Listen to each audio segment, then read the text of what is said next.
Hey everyone, this is Chris Privateer with RPGamer. We're here at E3 Day 1. Day one. We just finished. It was a long day. Started early this morning with Nintendo, then over to Sony, then onto the show floor. Manny, what got you most at Nintendo? 3DS, I would have to say. 3DS kind of stole the show there, huh? It's funny, Kid Icarus actually looks better than most Wii games. Yeah, that's the big announcement. Kid Icarus on 3DS is a game we all thought would be coming last year, but nope. This year, Pitt even came up and said, sorry for making you wait, or something like that when he got that on the screen. I thought it was great. I know there's a lot of people back home really excited about Kirby. You excited about Kirby? No. What game out of the Nintendo lineup were you most excited about, Mike? I don't know. It was all kind of a mix. I kind of have to go with Dragon Quest IX. Well, okay, you already knew that going in, but what about something new? Something new? Boy, that's a toughie. I mean, we knew there was going to be a Zelda, but I was kind of... I don't know about the controls. I mean, they blame it on wireless, but let's see. Yeah, those were pretty awkward controls. The big one for me was Donkey Kong Country, but we're here for RPGs, and I'd have to go with Golden Sun Dark Dawn, I think it was. They finally gave it a new subtitle, and I thought that looked pretty darn nice. It's looking pretty sweet. We got to get our hands on it on the show floor. Do we know if it was playable? I thought they said it would be. Yeah, so we got to go over there and pick that up. We then head over to Sony. We saw a much longer presentation. A lot. Yeah, Nintendo was hit after hit after hit after hit, and then you're out the door. Sony was like a lot of slow stuff. Sony does a lot of things where like, here's our game, and we're going to spend 3 minutes in a transition while we get these guys up here to talk about it, and then they'll answer 3 questions, and then and then go on to the demo. It's like it's a lot slower, and you're kind of like, well, you don't realize how long it's taking until you sat there for 2 hours and going, man, they're still going. Yeah. So Manny, what caught you at Sony? Gabe Newell, I guess, just for the simple fact that I never expected him to be there. Yeah, Gabe Newell from Valve. That was the Portal 2 announcement, or the surprise. That I couldn't think of a bigger surprise than Portal. I was falling asleep. I was literally like falling asleep, and then I saw Gabe come. I'm like, what? Better take pictures of this. This is a guy who said he hated like the Sony platform and would never develop for it. And here he comes. Nope, Portal 2 is coming out for it. Nah! And he says it's going to be the best platform to have Portal 2 on. Steam integration on a console. How do you figure that out? Well, Microsoft wasn't going to do it, so I guess Sony decided, hey, we'll step up there. RPG-wise, though, Sony was a little bit lighter, wasn't it? Well, a little bit. It seemed like the major hits were on the PSP more than anything. Yeah, PSP had Valkyria Chronicles 2. It had, Wonders of Ease we saw... What? Third birthday. Now, Kingdom Hearts. Kingdom Birth by Sleep. Yep. It's our favorite friend now, right? Yeah, favorite friend of the show, friend of the site, NIS America. We should get him. We get around there. No, we'll be seeing them later, won't we? Yes, we will. Yes, we will. We'll say hi to now for everybody at home. I don't know. Biggest thing for me, Kevin Butler. Kevin Butler. How can you go wrong with Kevin Butler? Well, Jack Trennan played a dirty trick at the beginning of the press conference. He said there would be no Kevin Butler at the show, and then they march him out with a Coke in hand. What? I didn't see the Coke. Yeah, he had Coke in hand while he was coming down the stage, and then set it down. Apparently, part of their new promotion, they're gonna have Cokes for some reason, but maybe that's the new bundle. You buy PS3, you get a free Coke with it. That was kind of the whole problem. And they're like, and we're partnering with Coca-Cola, and I'm like, what are you talking about? And all of a sudden, there's Kevin Butler, and I forgot all about Coca-Cola. All right, well, the press conferences are old news. You guys have seen it all. What did you get to see on the show floor today? Nothing. Absolutely nothing. No. You had appointments with Square Enix. All of us did, and you got to see some stuff. But that's not the show floor. That's closed door. It's on the floor. Yeah, the companies. Well, it's on the show floor. If you're really special and important, we let you in. Well, we got let into some of the Square Enix stuff.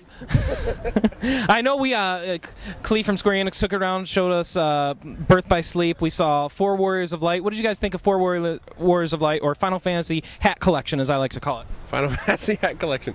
It's a simplistic thing. It looks like it'll be fun. There'll be a lot of, a lot of job class customization and things I think I'll like. Yeah, you feel like? I was up since 5 a.m., so once I started playing that, I just sort of needed a little break. I had to walk the show floor. I was like, this is too much for me. It's not the most engaging game that I've put my hands on. I'm calling it the next Mystic Quest. For those of you out there who played the Mystic Quest was a Super Nintendo, my first Final Fantasy, essentially, and this feels like another one. So this is basically my second RPG. This is my second Final Fantasy. There we go.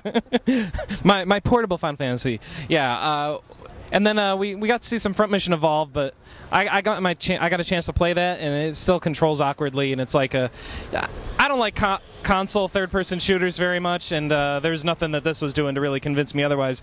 I did blow a couple guys up with a melee attack, nice. But in my Wanzer, which apparently I can customize heavily, but what'd you guys get to see behind closed doors? I didn't get to go in there. Yeah, so while you were enjoying Front Mission, we were enjoying Dungeon Siege 3.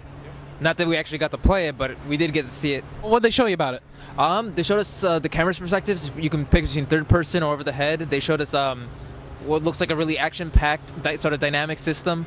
Like, for example, we were on a cliff and there were some enemies jumping up and we could knock them off the cliff and they would like ragdoll it every which way. And actually it's really, really pretty. I mean, it's a really pretty game. Oh, it looks pretty cool. Yeah, that was pretty much the gist of it. They were showing us basically the melee warrior with his one-handed weapon with a shield and then a two-handed sword and the different attacks he could do, and then they dropped right into multiplayer, and they're like, yeah, if you want to play multiplayer, you just pick it up, you start playing. Oh, you have to go get dinner or something, just turn it off, and they'll just, AI will pick it right back up, and you want to get right back into it, so they're showing how really transitional that could be. Can the rest of your party play while you go get a sandwich? Well, someone has to play the main character, so you could probably just hand that off. Is there still a donkey? They did not show a donkey. Oh, that was the most important part of Dungeon Siege. Your pack animals. All right. Now, sticking mostly to action, I think. I don't think they were really going for, this is how your inventory works or anything. Fair enough. Say though, I had no expectations for Dungeon Siege 3, and I came out thinking like, wow, this is a game I really will have to get when it comes out. Like, just based on the little bit I saw, there's enough action, there's drop-in, drop-out co-op, local play, online co-op. It seems like it's going to be like more than 4 players, but not talking about that yet. It just seems like there's a lot going on there. I mean, PlayStation 3, Xbox 360 owners will never get Diablo 3. This is probably the next best thing. Better than Diablo 3? I'm not going to say that. Well, let's actually see Diablo 3 before we say that. All right. Well, you've gotten a chance to see it. The best console Diablo 3 that will never happen. I see. All right. And then there was one last game that you guys ended the day with, and this would be the Human Revolution. Deus Ex Human Revolution. They pretty much just walked us through, like, they wanted to say, here's our talking time, and you walked all the NPCs and they showed how they interact. Even if you don't talk to them, you point a gun at them, they freak out, things like that. And then they showed us, all right, now it's time to kick some butt. And they actually pretty much did it stealthily. He was trying to avoid all the cameras, and he jumps through a window and takes out the camera guy so he doesn't have to worry about them. And then, eventually he has to take out a mech with a missile launcher, and that was pretty cool. And did you get to use his weird bionic arms to do anything cool? They didn't really stick with that. They mostly stuck with skills like the invisibility and seeing through walls and things like that. Kind of stuff you saw in the trailer. Well, so was there anything RPG-like about it? It sounds like a shooter. The way you're going to customize his abilities and the way the dialogue that you're supposed to have with all the NPCs to find the quests and things like that, that's definitely an RPG. So how's dialogue compare with other modern games that are doing innovative things in dialogue like Mass Effect? It doesn't, they didn't go through like the dialogue trees like they did with Dungeon Siege 3. They pretty much just went with, every couple choices and things. They didn't really go that far into it. It was a quick demo. Oh, okay. That's too bad. We have any trailers or anything we'd be putting up for Deus Ex for people?